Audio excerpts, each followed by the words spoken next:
बोलबाला था और उसी भ्रष्टाचार के चलते कुछ लोगों की सजाएं हुई, कुछ लोगों पर गंभीर आरोप लगे। तो ऐसे में उदय हुआ एक ऐसे मुख्यमंत्री का जिन्होंने ये कहा कि राजनीतिक जीवन में मैं भ्रष्टाचार होने नहीं दूंगा। व्यक्तिगत तौर पर उन्होंने एक करके दिखाया।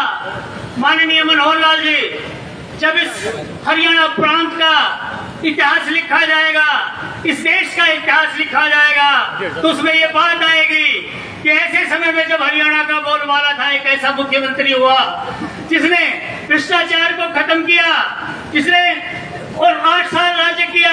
और साथियों, आने वाले समय में भी इस किस्म के मुख्यमंत्री के बारे में ये कहा नहीं जा सकता कि ये कितने साल मुख्यमंत्री रह जाए। साथियों, अब मैं आमंत्रित करता हूं, हम उन भाग्यशाली लोगों में से हैं। इससे पहले कि वो आए, वो किताब का विमोचन करें जो श्री कृष्णदास जी की जीवनी के बारे में है।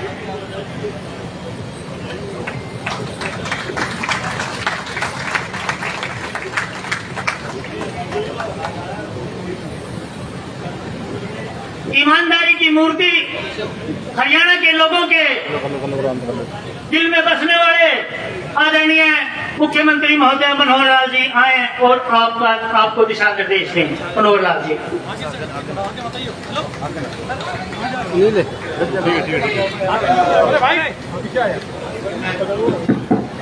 दोस्त का नाम जरा अच्छा सा दिखाओ। भारत माता की। पीछे बैठे सुस्त बैठे, हाथ भी ऊपर नहीं उठ रहा। भारत माता की। थोड़ा आवाज इस बैंड से ऊपर निकले, इतना तो बोल दो। भारत माता की। भारत माता की। धन्यवाद। आगे ले ले। आज रोहतक का इतिहास, वर्षों का इतिहास नजरों के सामने से घूम गया है। जब इस अवसर पर रोहतक एक ऐसे नेता, सेठ जी के नाम से जिनको बच्चा बच्चा जानता रहा है, आज भी जानता है, उनकी प्रतिमा का अनावरण ये करने का मुझे अवसर मिला। इस अवसर पर रोहतक का पूरा नेतृत्व समेत हमारे सांसद श्री अरविंद शर्मा जी, हरियाणा सरकार के हमारे मंत्री श्री जेपी दलाल जी,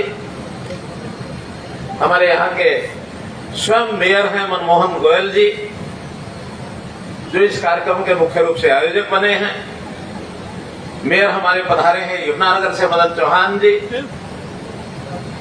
हमारे यहाँ की जिला परिषद की चेयरमैन मैम मंजू हुड्डा जी, अनेक हमारे ऐसे कार्यकर्ता, पार्टी के कार्यकर्ता, नए नवनियुक्त जिला अध्यक्ष हमारे रणवीर ढाका जी, नाम लेने में समय दिख जाएगा। अगला कार्यक्रम ही मेरा है।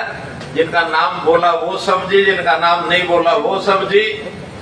सामने बैठे वाले सभी हमारे रोहतक की प्यारी जनता, हमारे कार्यकर्ता बंधुओं, पत्रकार छायाकार मित्रों, जैसा मैं बता रहा था कि एक इतिहास सामने से निकला है। क्यों निकला है? क्योंकि मेरा स्वयं का जन्म इसी रोहतक जिले का, मेरा पालन पोषण इसी रोहतक जिले का, मेरी पढ़ाई इस रोहतक जिले की, और इस रोहतक शहर को प्रतिदिन, कुछ वर्ष ऐसी भी रहे, प्रतिदिन मैं 16 किलोमीटर आना और 16 किलोमीटर जाना, इस सड़क से 32 किलोमीटर का सफर मेरा होता था। इस सड़क पर आज ये हमारा कार्यक्रम हो रहा है। सामाजिक काम के नाते से ठीक 1980 से मैं इस शहर के साथ जुड़ा हुआ हूं, जब मैं संघ का प्रचारक हो गया था। राजनीतिक क्षेत्र में भी संघ मंत्री का दायित्व संभाला, तभी मेरा केंद्र रोहतक में ही था। और वर्षों तक हमने यहां दो नेताओं की राजनीति देखी है, और संयोग ऐसा है, दोनों राजनेता विरोधी ग्रुपों में आमने सामने चलते थे, और इतने लगभग आधा शताब्दी तक 50 वर्ष की जो राजनीति चली है वो दोनों की आमने सामने की चली। एक तरफ डॉक्टर मंगल सेन होते थे, एक तरफ सेठ श्रीगंग दास होते थे।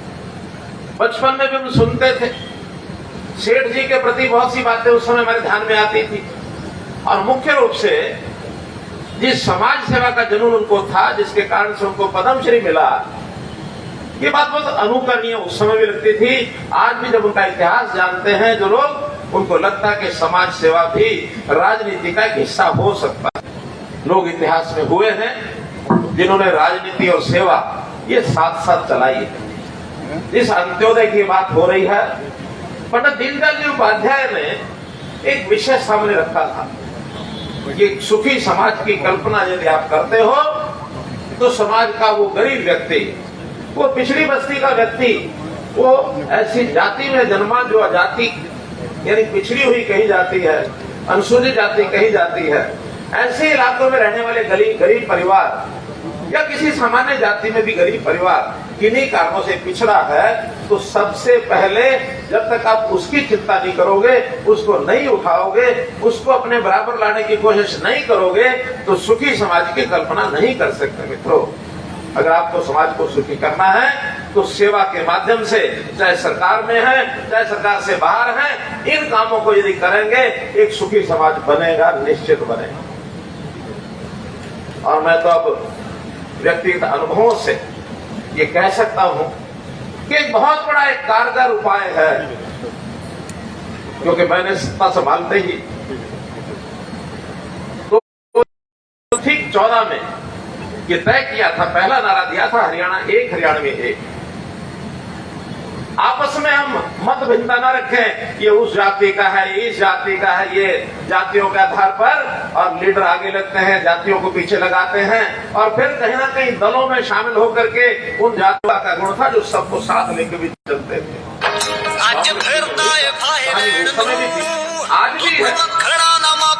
आज भी इसमें से बाहर नहीं निकले हैं, परिवारवाद में से बाहर नहीं निकले हैं। एक समय ऐसा भी आया था, उस समय बहुत लोग शायद उसके साक्षी नहीं है, डॉक्टर मंगल सेन जी उस समय जीवित थे। सेठ जी से तो लगभग 4-5 साल बाद, नहीं, सेठ जी से पहले ही चले गए, वो 91 में चले गए।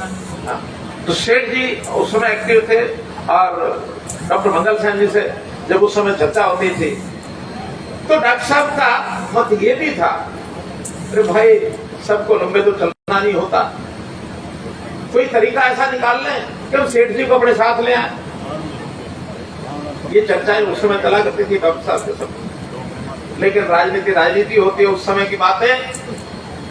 किसी ने जाके सेठ जी को कहा कि सेठ जी ऐसा सा विषय भी चलता है, तो कहेंगे देखो भाई, मैं समाज की सेवा में लगा हूँ, राजनीतिक तौर पर एक पार्टी में हूँ, पार्टी के अंदर तो अब इतना समय हो गया है, शायद मैं तो नहीं सोच सकता, कभी आप अगली पीढ़ी में किसी का इस प्रकार का विचार करो तो मुझे कोई आपत्ति नहीं है। और उस सेठ जी का उस समय का विचार, वो मनमोहन जी के रूप में हम लोगों ने इनको शामिल किया। वो जो दो विरोधी विचार के परिवार उस समय चलते थे, आज मिल करके एक विचार के साथ जुड़ करके, और इस रोहतक की राजनीति में हम लोग काम कर रहे हैं। केवल रोहतक की राजनीति में नहीं, ठीक कहा हमारे मनीष ग्रोवर जी ने कि हम सबका सम्मान करते हैं, जो हमारे साथ मिलकर चलता है उसका सम्मान उसी प्रकार से होता है जैसे पुराने जनसंघ के समय के कार्यकर्ता का और पुराने भारतीय जनता पार्टी के कार्यकर्ता का सम्मान होता है। आज जो भी कुछ शामिल होता है, शर्त एक ही है कि उसके सामने देश पहले मैं बाद में ये भूमिका हो तो हमारे साथ कंधे से कंधा मिला के काम कर सकता है। और यहां भी अगर उसी विचार को लेके चला कि मैं पहले, मेरा परिवार पहले, बाकी दुनिया जाए भाड़ में, इस आदमी का यहाँ कपड़ा मुश्किल हो जाता है, उस आदमी का कपड़ा मुश्किल हो जाता है। तो मित्रों, चाहे नेता हो, चाहे हमारे समाज के सामान्य लोग हो, चाहे हमारे कार्यकर्ता हो, दिशा सबके लिए एक है कि देश पहले, प्रदेश पहले, मैं, मेरा परिवार उसके बाद। ये विचार सबको रखना पड़ेगा, जिसकी व्याख्या हमारे जेपी दलाल साहब ने भी की है। हालांकि जेपी दलाल भी कोई पुराने हमारे जनसंघ के, बीजेपी के नहीं है, ये भी हमारे यहाँ शामिल हुए कौन से सन में?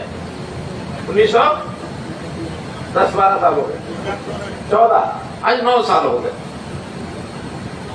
मैं एक बार उचाणा के एक मंच पर अभी मुख्यमंत्री बनने के बाद मुख्य अतिथि के नाते था, मेरे से पहले चौधरी वीरेंद्र सिंह जी का भाषण था। वो खड़े हुए, उनको उस समय 3 साल हो गए थे बीजेपी में आए हुए, और खड़ा होते ही जैसे आज मैंने सबसे पहले, क्योंकि मन में एक श्रद्धा का भाव होता, भारत माता की जय बुलवाते थे, उन्होंने खड़े होकर के भारत माता की जय बुलवाई और फिर भाषण शुरू हुआ, खत्म हुआ। मैंने खड़े होते ही एक बात के ऊपर अपनी खुशी जाहिर कर दी। मैंने कहा पहली बार चौधरी वीरेंद्र सिंह जी ने भाषण शुरू करने से पहले भारत माता की जय बुलवाई, पहली बार। तो खड़े हुए, तुरंत माइक पर आ गए, मुझे से माइक लेकर के एक बात करनी है, मैंने एक छोटी सी बात करनी है, बात आपका भाषण शुरू होगा। मैंने कहा कही, प्रमुख नेता थे, कह गए। कहने लगे देखिए 3 साल पहले मैं भारतीय जनता पार्टी में आया था, लेकिन आज मुझे ऐसा लग रहा है अब भारतीय जनता पार्टी मेरे अंदर आ गई है, इतना ही अंतर है। तो मित्रों, देश और समाज की चिंता करने वाले ऐसे लोग जिनसे प्रेरणा लेते हैं, उनमें शेख श्री कृष्णदास जी एक व्यक्तित्व रहे हैं, जिन्होंने अपना राजनीतिक जीवन इस रोहतक की धरती से 1961 में शुरू कर दिया था। 1961 में वो पार्षद बने थे, नगर पालिका के अध्यक्ष बने थे, बाद में आगे चल करके और भी जिम्मेदारियां संभालते रहे। कांग्रेस के भी वो 2 बार जिला अध्यक्ष रहे, एक पार्टी का नेतृत्व किया। लेकिन ठीक कहा मनीष जी ने कि उनके जाने के बाद ये मांग मनमोहन जी ने आज नहीं रखी, ये कांग्रेस के रहते समय, उनके जाने के बाद 2010 के बाद भूपेंद्र सिंह हुड्डा के सामने भी रखी गई थी, लेकिन उन्होंने 4 साल रहते हुए ये काम नहीं किया, बड़ी आसानी से कर सकते थे। जब हमारे पास ये विषय आया, हमने कहा ठीक है, नगर पालिका से, नगर निगम से प्रस्ताव पारित कराओ, और पारित कराने के बाद वहां प्रतिमा लगाओ, मैं स्वयं आऊंगा उसका अनावरण करने के लिए। आज मुझे अवसर मिला है, आज हम सब लोग इस नाते से आगे बढ़ रहे हैं, और निश्चित रूप से जो एक पूरे देश भर में जो वातावरण बन रहा है, पुनः 2024 के अंदर उसकी पुनरावृत्ति होगी, चाहे वो पूरा देश हो, चाहे हरियाणा प्रांत हो। कमी जो हमारी 2019 में रोहतक में रही है, मैं समझता हूं कि उस कमी को रोहतक की जनता रहने नहीं देगी। मेरी बात का अर्थ सब समझ रहे ना, कि इस 2024 के अंदर 19 वाला वाक्य ना दोहराया जाए, बल्कि कमल का फूल खिलना, ये हमारे लिए संकल्प का विषय होना चाहिए। तो कमल का फूल आप खिलाएंगे, निश्चित रूप से जो दिखते हैं, जो कमियां, जो कमजोरियां आपको यहाँ ध्यान में आती हैं, विकास के काम जितने हुए हैं, डॉक्टर अरविंद शर्मा ने सारे आपको गिनाए हैं, चाहे वो एलिवेटेड रेलवे पुल की बात इन्होंने की, चाहे वो हमारा ये जो यही मेन रोड आगे जाकर के भिवानी स्टैंड के ऊपर से जो एलिवेटेड रोड बना है, इसकी बात है। कितने ही काम ये किए गए और लगातार चल रहे हैं। हम कहीं बैठे, कहीं से कुछ करें, लेकिन हर शहर का काम करते हैं। अभी परसों, आज से 2 दिन बाद, आज 16 है, परसों 18 तारीख को रोहतक जिले के 16 प्रोजेक्ट ऐसे हैं जिसका शिलान्यास अथवा उद्घाटन मैं स्वयं करने वाला हूं। 77 करोड़ रुपए की उसकी लागत आएगी। 70 करोड़ का काम आपको परसों मिलने वाला है। उसमें विशेष तौर पर अगर उल्लेख करना हो, पब्लिक हेल्थ का एक कार्यक्रम जिसमें रोहतक शहर का सीवरेज, जिस सीवरेज की व्यवस्था हमारे मनमोहन जी ने हमको बताई दिखाई थी, हमने उसी समय क्लियर किया था, और 10 करोड़ रुपए की लागत से यहाँ के पंपिंग स्टेशन, यहाँ के जितने भी डिस्पोजल, मेन जॉइंटिंग और जो भी रोहतक टाउन की सीवरेज की व्यवस्था जहाँ कमी है उसको कंप्लीट करने के लिए 10 करोड़ का काम ये परसों इसका शिलान्यास हो जाएगा। इसी प्रकार मेडिकल कॉलेज में एक मशीन लगाई गई है, ESWL, non invasive procedure to break kidney stones. तो किडनी स्टोन को यानी एक प्रकार से उसका इलाज आसान हो जाए, तो इसके लिए पीजीआई में एक 4 करोड़ रुपए की मशीन, उसका भी इनागुरेशन परसों कर दिया जाएगा। एक पावर हाउस ITC 2 रोहतक, इसका सब स्टेशन 33 किलोवाट का 33 केवी का ये भी लगभग 3.25 करोड़ का ये भी परसों होगा। और एक वुमेन चाइल्ड का वन स्टॉप सेंटर बिल्डिंग, इसका भी परसों शिलान्यास किया जाएगा। तो मित्रों, ये सब काम हम करते हैं, जिसको हम आपको बताते हैं। थोड़ा एक कठिनाई इन दिनों में जो आई है जनता को, उसके बारे में जानकारी सबको है ही, फिर भी संवेदनशील सरकार होने के नाते हमारे सब लोग दिन रात, चाहे शासन के लोग हैं चाहे प्रशासन के लोग हैं, ये जो बाढ़ आई है, बाढ़ में 14-15 जिले ये प्रभावित हुए हैं, खास करके यमुना के साथ वाले जिले और ऐसे ही घग्गर के साथ वाले जिले। ये बाढ़ के कारण से बहुत पानी अत्यधिक आने के कारण से ये प्रभाव हुआ है, जानी नुकसान हुआ है, माली नुकसान हुआ है, पशुओं का भी, कुछ पशुओं की जान चली गई है, बहुत से लोग बेघर हुए जिनकी अस्थायी व्यवस्थाएं की गई हैं, बहुत सा सड़कें भी टूटी हैं। तो इन सब कामों को ठीक करने के लिए हमने प्लानिंग करने के लिए कह दिया है। 2 दिन के बाद सारा असेसमेंट पूरे प्रदेश का ये आ जाएगा। आज के दिन थोड़ा सिरसा और पलवल, यहाँ स्थिति थोड़ी खराब है, पानी यहाँ बढ़ा हुआ है, लेकिन ये सब पानी अगले 24 घंटे में उतरने का ऐसा अनुमान है। सिरसा और पलवल भी सब ठीक हो जाएगा। जहाँ जहाँ नुकसान हुआ है, कुदरत का प्राकृतिक होने वाला नुकसान है, इसमें हमारे आपके हाथ में कुछ नहीं है।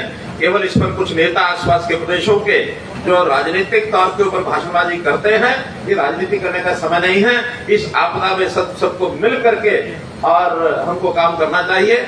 जब हमारे यहाँ अभी स्थिति ठीक थी, उससे पहले हिमाचल में कुल्लू और कांगड़ा मनाली में बहुत नुकसान हुआ। मैंने स्वयं हिमाचल के मुख्यमंत्री को फोन करके उनको आश्वासन दिया, किसी प्रकार की सहायता की आवश्यकता हो वो हम करेंगे। और उसके बाद उन्होंने भी कहा है हम अपनी असेसमेंट कर ले, हिमाचल के लोगों को भी, क्योंकि हमारे से ज्यादा नुकसान हुआ है हिमाचल में, तो ज्यादा नुकसान होने के कारण से हमारा दायित्व तो बनता है, उनको भी सहयोग की आवश्यकता होगी तो जरूर करेंगे। अपने यहाँ भी आने वाले 15 दिन में, 1 महीने में सब व्यवस्थाएं ठीक हो जाएं, ऐसा प्रयत्न करेंगे। आज के इस अवसर पर पुनः पद्म श्री कृष्णदास जी का ये जो प्रतिमा का अनावरण हुआ है, इस अवसर पर आपको बहुत बहुत शुभकामनाएं, बहुत बहुत धन्यवाद। मेरा